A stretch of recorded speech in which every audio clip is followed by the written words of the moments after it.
नमस्कार साथियों, जय हिंद। आई होप आप सभी लोग अच्छे होंगे और Uttar Pradesh police DAV PST की काफ़ी अच्छे से तैयारी कर रहे होंगे। तो आइए हम फिर से बात करते हैं आपकी डीएवी पीएसटी के बारे में, क्योंकि आप देख रहे हैं जब से आपके डीएवी पीएसटी का डेट आया है तो भर्ती बोर्ड की तरफ से डेली कोई ना कोई नोटिफिकेशन आ रहा है, ताकि किसी भी अभ्यर्थी को किसी प्रकार की कोई दिक्कत ना होने पाए। तो ये इस तरीके से भर्ती बोर्ड का एक नोटिफिकेशन जारी हुआ है कि जैसे कि अगर किसी भी कारणवश आपके उस डेट पे आप अपनी डीवीपीएसटी डेट पे नहीं पहुंच पाते हैं, तो आप पहले से आवेदन कर सकते हैं या फिर अपनी सूचना दे सकते हैं, लेकिन रीज़न कोई जेन्युइन होनी चाहिए, ताकि ये हो सके कि हाँ, किसके रीज़न से आप नहीं आ पाए हैं। तो आइए हम आपसे बात करते हैं आपकी पुलिस फिजिकल के बारे में। वैसे तो सभी लोगों को पता है कि इसमें रनिंग कितनी है और हाइट कितना है, वेट कितना है, कितनी सारी चीज़ें हैं। फिर भी भर्ती बोर्ड की तरफ से नोटिफिकेशन जारी हुआ है, उनकी गाइडलाइंस जारी हुई है। आइए हम उसके बारे में देखते हैं कि क्या फिर से बताते हैं आपके डीवीपीएसटी के बारे में। तो महिला अभ्यर्थियों के लिए न्यूनतम शारीरिक मानक निम्नवत।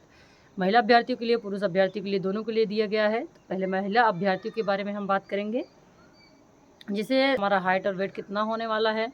तो महिलाओं के लिए 152 147 सेंटीमीटर उनकी हाइट है और लड़कों के लिए 168 सेंटीमीटर है।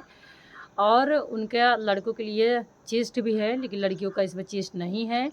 और वेट 40 होना चाहिए और इस तरीके से आपका हाइट और वेट होने वाला है। तो आप पूर्ण रूप से तैयारी कर लीजिए। सामान्य अन्य पिछड़े वर्गों और अनुसूचित जातियों की अभ्यर्थियों के लिए न्यूनतम ऊंचाई 152 सेंटीमीटर दिया गया है, जैसे जा रहे हैं। और अनुसूचित जनजाति की महिला अभ्यर्थियों के लिए 147, मतलब कि आपका 147 152 सेंटीमीटर होना चाहिए।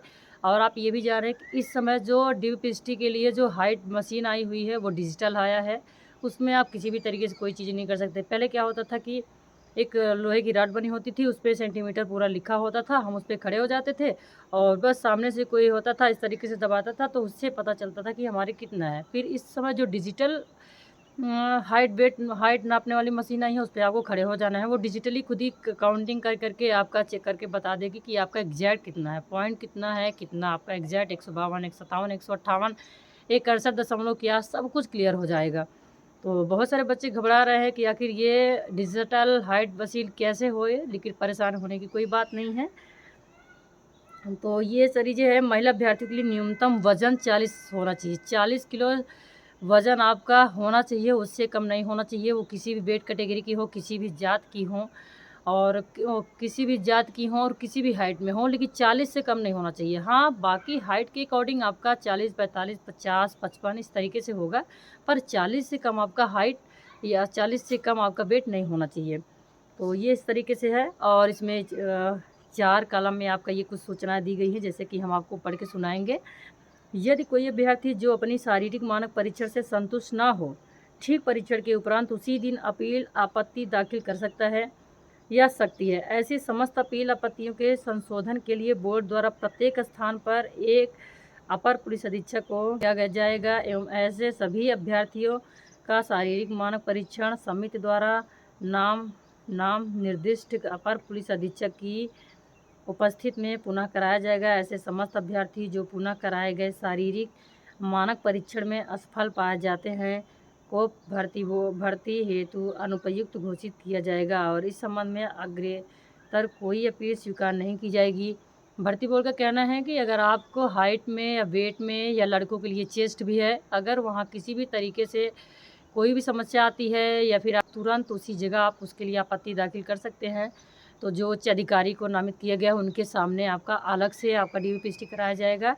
लेकिन अगर आप वहाँ भी प्रयुक्त घोषित कर दिए गए, तो आपका इसमें फिर कोई चीज़ें नहीं हो सकती, फिर आप वहाँ से वापस आ जाएंगे। अब सामान्य अनुदेश सभी के लिए है, लड़कों के लिए भी यही है और लड़कियों के लिए भी यही है। अब ये सामान्य अनुदेश क्या है, अभ्यर्थियों से यह अपेक्षा की जाएगी कि वे दिए गए दिनांक, समय और स्थान पर अभिलेखों की समीक्षा एवं शारीरिक मानक परीक्षण हेतु उपस्थित हो, ऐसे कारणों से जो नियंत्रण के परे हो और जो लिखित रूप से अभिलिखित किए जाएंगे। किसी विशिष्ट समय पर परीक्षण किए जाने वाले अभ्यर्थियों के समूह हेतु दिनांक एवं समय में बोर्ड द्वारा परिवर्तित किया जा सकता है।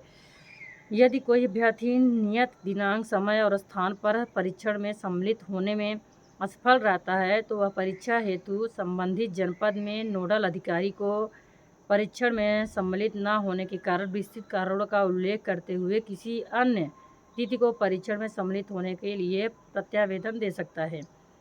नोडल अधिकारी द्वारा उसके प्रत्यावेदन पर विचार कर उसे अभिलेखों की समीक्षा एवं शारीरिक मानव परीक्षण हेतु निर्धारित की गई दिनांकों में से किसी अन्य दिनांक पर परीक्षा में सम्मिलित होने के हेतु निर्णय लिया जा सकता है।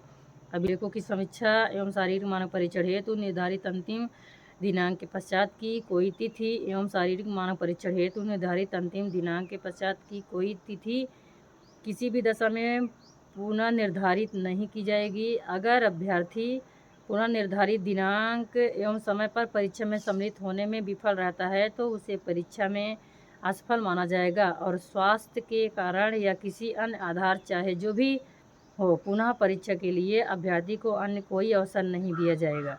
अभ्यर्थी को यह प्रत्यावेदन बोर्ड द्वारा इस परीक्षण हेतु पूर्व से निर्धारित की गई अंतिम तिथि से पूर्व देना होगा। उपरोक्त ऐसे सभी प्रकरणों को जिसमें नोडल अधिकारी द्वारा प्रशिक्षण का दिनांक एवं परीक्षण का दिनांक एवं समय पुनः निर्धारित किया जाएगा उसके संबंध में बोर्ड को सूचित किया जाएगा। तो ये सारी चीज़ें होने वाली है।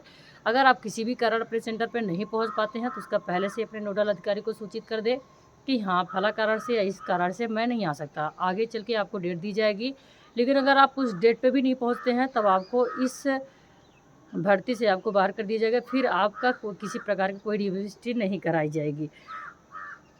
तो ये है आपका पूरा डिटेल्स। परीक्षा में विहित मार्क प्राप्त कर सकने के कारण अंतिम रूप से असफल घोषित किए गए अभ्यर्थी को किसी भी आधार पर कोई अन्य अवसर नहीं दिया जाएगा एवं इस संबंध में अभ्यर्थी द्वारा पुनः परीक्षा के लिए कोई अपील नहीं की जाएगी। अभिलेखों की समीक्षा एवं शारीरिक मानव परीक्षा का परिणाम उसी दिन अभ्यर्थी को अवगत कराया गया। दो चीज़ ये भी है कि अगर आप इसमें बाहर हो गए तो इसलिए आप वहीं से बाहर हो गए, फिर किसी भी प्रकार की दशा में आप अपील नहीं कर सकते कि इसका ये चीज़ें नहीं हो, आप फिर से एग्ज़ाम कराओ या फिर इस तरीके से कराओ, ऐसा कुछ भी नहीं होने वाला है। और आखिरी चीज़ ये है कि आपका जो रिज़ल्ट होने वाला है उसी दिन घोषित कर दिया जाएगा। आपको फिर से बहुत सारे इंतज़ार नहीं करना होगा कि रिज़ल्ट मेरा बाद में आएगा, उसी दिन आपका परिणाम हो जाएगा। फिर आप क्वालिफाई हो जाएंगे DBPST से। फिर आपको नेक्स्ट दौड़ के लिए बुलाया जाएगा, रनिंग के लिए, वहाँ भी आप क्वालिफाई कर दिए जाते हैं तो फिर आपका लगभग रूप से चयन हो जाएगा। फिर आपको मेडिकल के लिए बुलाया जाएगा जो कि आखिरी परीक्षण होगा। मेडिकल के बाद फाइनल लिस्ट बनेगी, फाइनल लिस्ट के बाद आपका सिलेक्शन हो जाएगा, फिर आप ट्रेनिंग के लिए आएंगे। तो ये इतना सारा लंबा प्रोसेस है आपके उत्तर प्रदेश पुलिस के लिए।